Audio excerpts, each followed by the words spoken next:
Good afternoon. This is Brad Weber. Welcome to Local Connections with Local Umbrella Media. We are here with another great show with a very special guest I've known for quite some time, Mr. Ron Donoho. Ron is a local San Diegan that's been a journalist for many, many years here. San Diego Magazine, a few other major titles, and also some articles for Local Umbrella Media. So nice to have you, Ron.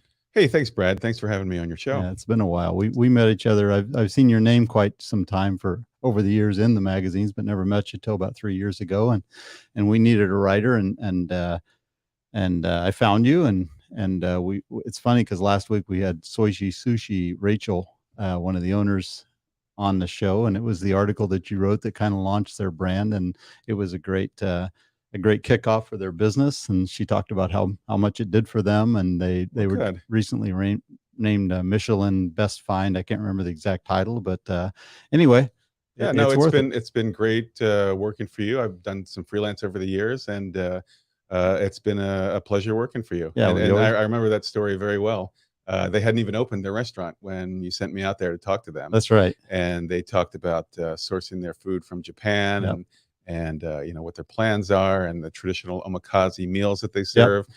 And I don't think I'm, saying anything out of line to say you partly paid me in trade. So I went there and had a lovely meal. That's okay. We got to show off to people so they tell other people, and that's how word of mouth. Everyone says word of mouth is the best marketing, so we like to say we're word of mouth starters. We got to get that first person in the door to tell the second and third and whatnot, and it does work. So. Yeah, well, I like what you do, and I'm glad you had me on your show. But I love the idea of you doing these community newspapers for a lot of different communities, maybe some that don't normally get their own story told. So I like that about what you do. Well, thanks. It's not an easy business sometimes, but I think it's worth it, and it's a lot of fun most of the time. So, like I said, you've been a journalist for a long time. You do great work. You've been in some major publications locally. I don't know about nationally, but anyway, reason we're talking today mainly is last year you got a deal, if that's the right word, with Facebook to do a Facebook local journalism. Say the word. You just told me and I forgot. Sure. So the company was called Facebook back then, when they had, back in the olden days. Now they're called Meta. Right. So it's the Meta Independent Journalism Project. Oh. And I'm one of more than 100 local journalists that they've hired all over the country. Some people on a national basis are writing for this independent journalism program. They've actually got Aaron Andrews, the sportscaster, Malcolm Gladwell, the futurist, Mitch Albom are some of the big names. Wow. And then there's local people like me. I'm doing my bulletin is called the San Diego Sun. And the URL is sandiegosun.bulletin.com. Bulletin, okay. Yeah, like Substack is whatever your name is, Substack. So it's sandiegosun.bulletin.com.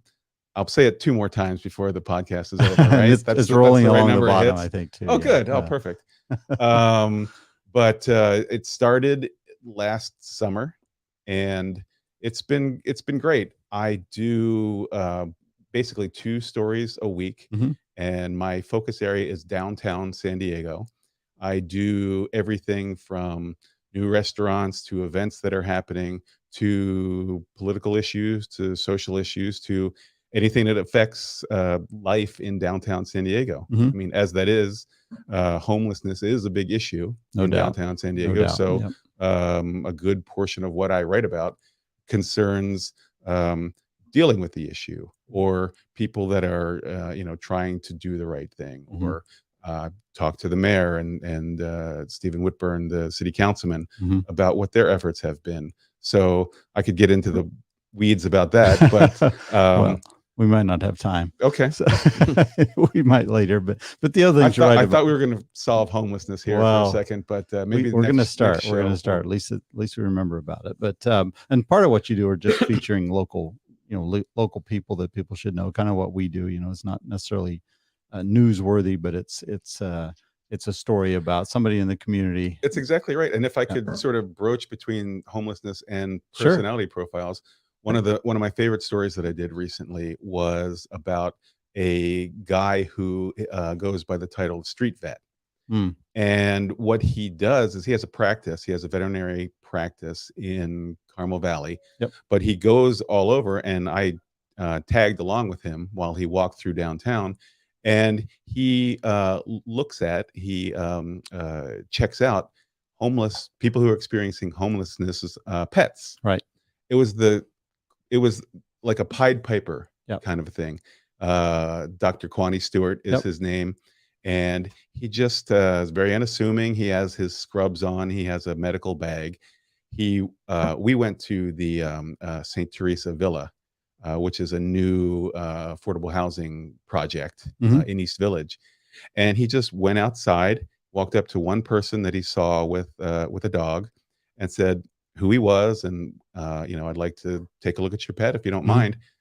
She said, sure.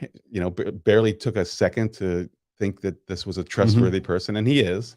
And started looking at this dog, and someone else with a dog said, hey, would you look at my dog? Got it. And within an hour, he had seen, at least a half a dozen dogs. He's amazing. Yeah. He gave some pills to a couple. He gave a shot to another. Everybody wanted advice. And it was an amazing thing to do. Well, he's kind of, honestly, he's a couple things. Sarah, are you is some of those papers, one of those papers on the couch over there has Dr. Kwam on the cover? I don't know if it's there or not. Anyway, if you can find it, we'll show him. But that's kind of how we got back together. I mean, we've communicated over the years and back and forth. But what happened with the doctor is he contacted us wanting some publicity. Oh, interesting. And we actually did an article about him, a Q&A article. And then the next day I got your email, because Ron sends an email out, once a week, or is it twice a week? Yes. To describe that real quickly. I have a free subscription base that you can go to sandiegosun.bulletin.com. There you go. And there's links right there where you can sign up and get this for free. I also have a premium subscription available. Right. That's a little bit more that entails columns and essays and sort of a conglomeration of news and even a couple of deals. But yeah, that's you're saying you got the free subscription. Exactly. And I saw the article that you wrote, and I called him and I said, I know Ron Donoho, he wrote this great article about you. How about if we add that to our whole story? And then we connected and agreed to do it. So here it is. Actually, we have a cover. We actually did a cover story on him in Solana Beach. It's probably the one I didn't do, because that's kind of his home area. Little sidelight, by the way, he went to Colorado State University, where I went to. Oh, okay. Yeah, that's the other thing that caught my eye. But we actually did an article here, a big, beautiful double truck article. So I have read it both online and is that it? Sorry, should have came more prepared, but it's here, everyone. So it's Sarah, can you find that? SanDiegoSun.bulletin.com. You can find it there. Fills my quota. Here, I'll let you look for that. It's in there. Mentioning the website while Brad looks through the newspaper. Okay. Thanks, Sarah. Very unprepared. Anyway, that's how we came back together. And that's how, I've been reading your, I'm on your email list, and I read the emails, and I go to the SanDiegoSun.bulletin.com a few times to catch up on things too. Even though I don't live in downtown, it's interesting to me too. And, part of what we do is online and print too. And we do direct mail. So, not everybody sees it every way. So yeah. For me, I mean, it's hyperlocal. I mean, I live in downtown. Yep. So it's basically me writing about things that affect the neighborhood, right. But also affect me. But because I live in the neighborhood, I know what's on my mind. And, I'm not just writing for myself, but because I'm doing it through my eyes, I think it reflects on, what the state of the neighborhood is. Now I'll interrupt that perfect speech here, because here's the total thing. You probably can't see it that well, but we did a big 2-page spread about Ron's story with a bunch of photos of the doctor doing what he does. And that's kind of what it's all about. I mean, people you didn't know about, like we didn't know about you, some people doing good things. Well, there's three people didn't know your name. We'll get them. We got them now. Anyway, people doing great things in the community that the average person might not know about. It might be an author, an athlete, or an actor, or a former actor, or somebody famous that's right down the street. So Yeah, I mean, that's interesting. One of the things that has gotten really good feedback on the Sun is I do something called Living in the City, mhm, and it essentially is Q&As right. with just people that live downtown. Yep. To get it kicked off, I found people that I knew and that I knew had good stories. Mhm, I've also put um, calls for participation on my site and gotten some people that way. But it's called Living in the City, and I ask people, just what neighborhood do they live mhm, in? What where do they go for coffee? Where do they go for right, lunch or breakfast or dinner? Their favorite spots. right, Give people a shout out on that. But I'll ask people about their interactions that they've had with people experiencing homelessness right. or scooters. Scooters is a big thing, It is a big thing, yeah. especially downtown. And I will say, I ride scooters, Mhm, and I understand that some people ride them very irresponsibly, mhm, and I am not for that at all. yep. Um, I ride responsibly, the right way on the street, and I still get stink eye from everybody Oh, of that sees me course. going by on a scooter. That's So, I mean, there is something to them. oh, They're sure. a solution for, they call it the last mile solution. If the bus or transit doesn't take you somewhere, you can scooter that last mile to where you're trying to go.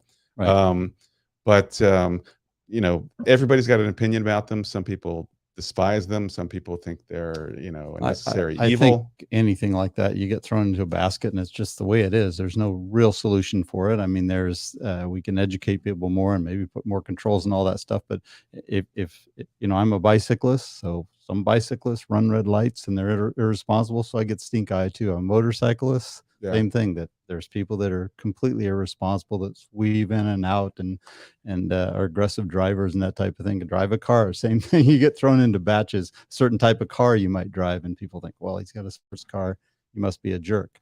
Well, You agree with that? Well, I don't even have a sports car. I'm just saying that. I I thought it was about you. no, no, not a sports car. More of a scooter guy, but just those are the kinds of issues that Right. reflect on life in downtown. Right. And those are the kind of things that I report. I mean, for example, I was you take walks. I can walk over to Petco Park. A lot of the people that respond to our Living in the City Mhm. Q&A love being near Petco Park. Mhm. Funny thing that I just mentioned, I was just looking back over them. A lot of people that live in East Village near the park don't have season tickets, but because their friends in North County know that Mhm. they live near the ballpark Sure. and that they can probably drop everything and go to a game Right. if those friends can't use their tickets, get to benefit that Yeah, that's benefit from definitely a that fringe benefit a of lot. being there. Yeah. I live in East Village as well, not close to the park, Yeah. but people know, my friends know that Sure. if they have an extra ticket, they can throw it my Ron way, and Snow, I'll yeah. probably drop work and stop everything that has to do with the Sun and go watch the Hey, Padres. hey, there's got to be benefits of everything, and that's one big benefit of living downtown. Yeah. People are happy with the stadium, not just I mean, well, especially because of the Mhm. Padres. But I did a piece recently that discussed that I believe it was almost half of all the events held at Petco Park last year were baseball games. The Mhm. other half were concerts or, Right.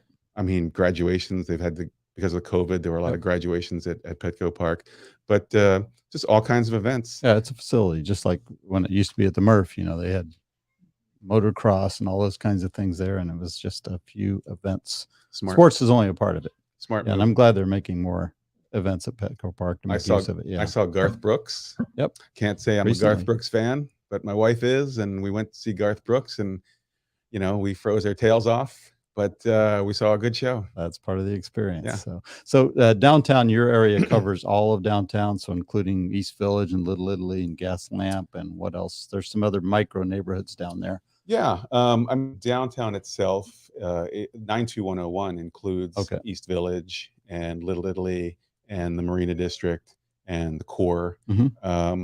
and Cortez Hill. Mhm.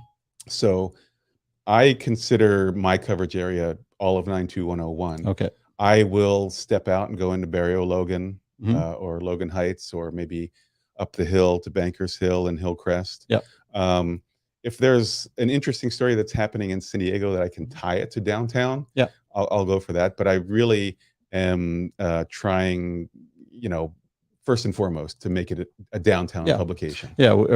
It's funny because we do the same, I do the print, you do the online, but we have the same philosophies. And my philosophy is, we do 31 different newspapers as of next month. That's So amazing. the content doesn't have to be 100% So about those areas. essentially, you're 31 times smarter than I am. I think that's how that math works out. One word might be different.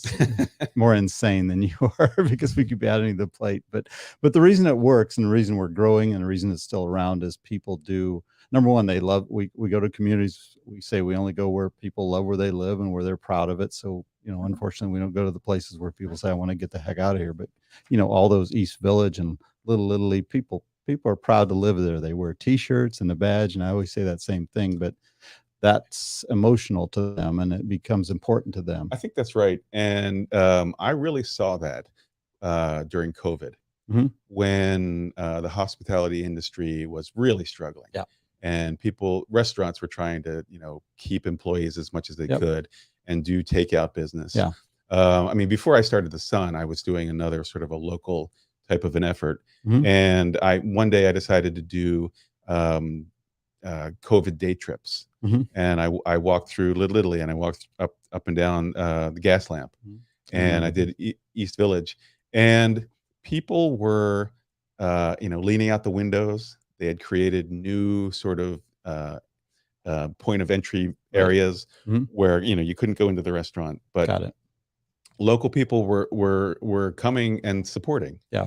And I remember talking to a restaurant on Market Street in East Village, and she said this woman would come in, and she had been a regular, but she came in one day and started crying, and the restaurant owner said, I'd love to hug you, but I can't hug you, but if you want to talk. And she said, I lost my job and I can't afford your ramen. I love your ramen. And of course the woman gave her a free bowl of ramen. Yeah, it goes both ways. Yeah. But it was, that was a very emphatic example of the way people were sticking together.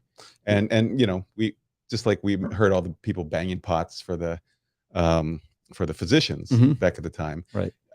I mean, I experienced that. It was really loud. Yeah, it's real. And actually back to Soishi, Rachel last week, she talked about that. We happened to design and print some gift certificates for her.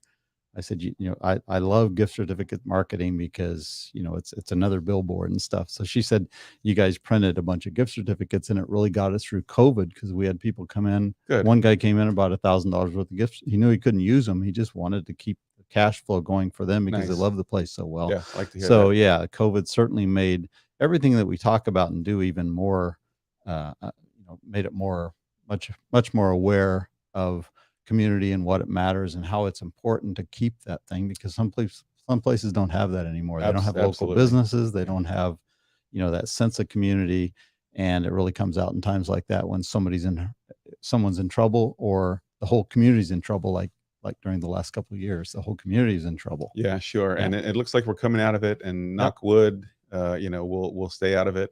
I just did a real quick piece about the fact that Art Walk's coming back next week. Oh yeah. I don't know when this airs, but no, it's right away. Okay. It's coming up this weekend, the 30th and May 1st. Is that right? That's absolutely right. Yeah. And we promoted it, by the way. It's interesting because I was talking to their representative, didn't realize that it's 38 years old. Yeah. It ran contiguously. They say it counts because in 2020 they did it online, virtually. Right. And last year they moved it to October. Right. So now it's back in late May, Yep. where it should be. Yep. Because it's a great event. It is. I've had a 100,000 booth there people. more 3 or 4 years. I've had a booth there and sat and had people come up, and it's got a great attendance. And it's just a nice, well-behaved group of people, art lovers, Absolutely. and community lovers. I've lived in Little Italy, and you know that you're not going to be able to drive through the neighborhood that day, but that's okay because you put it on your calendar. Exactly. But it's people out, and it's always great weather. Yeah, and it's kind of like the unofficial pre-opening of summer, and it's coming right up, and it's back at its regular time where it should be. A little pitch for Art Walk, so you can thank us later. No, it's a great event. You should go. So what's next? I mean, you're doing You're doing this Facebook project lasts how long, if you want to say? Like, can't get too into the weeds Okay. with the details, but it was a 2-year contract. Okay. And I'm very excited by the support that, I guess I should say, Meta Mhm. has given me. They sent me to a Zoom like graduation class Mhm. on because I'm a longtime journalist, not a Yes. business person. They sent a bunch of us from around the country to this class together, which was great for two reasons. One, we got the knowledge that they were Right. trying to give us about how to, do a self-sustaining Right. type of a newsletter-oriented Mhm. journalistic effort. But we also got to meet each other Right. and see that, me and the guy in Kerr County, Texas, and the guy in Sarasota, Florida, we're all kind of doing the same things in our neighborhoods. So you can And trade war stories and we've kept tips. in touch. Yeah. In fact, just before I got here, sorry I was a couple minutes late. No, you weren't. Was on the phone with the guy from Sarasota, and we were comparing notes. You were very on time. Don't. That's the only thing you've said that's not true. You were on time today, Ron. Wink. Anyway, well, it's it's a great read. It's very Thank you. professionally written, obviously, because it's done by you, and you're one of the best local writers around and have been for a while. People, if you haven't registered already, even if you don't live in downtown, you want to find out what's going on downtown. You want to find out some issues that are important to all of us, or just meet some people you haven't met before, right? You can log on. Absolutely. I think it's interesting. So I'd read it if I wasn't writing it. Anyway, well, that's it. It's San Diego Sun.bulletin.com. Go to it. We did run a bunch of half-page ads in the newspaper, so maybe you've already seen it as it came out last week. We're going to continue to support Ron because we believe in the mission of local news and promoting local businesses and supporting communities. Appreciate that. And exposing people to people, places, and things they may not have heard about that are positive and add to the sense of community here in San Diego, because we're so lucky to live here, and we need to remember that and support each other. So that's our show. I do want to thank our sponsors, Sequan Casino, IB Fitness, and Attorney King, of course, here at IQ Podcast Studios. Thanks for joining us, Ron Donoho. We'll see you online. Thanks, Brad. Great to Bye-bye. be here. Thanks.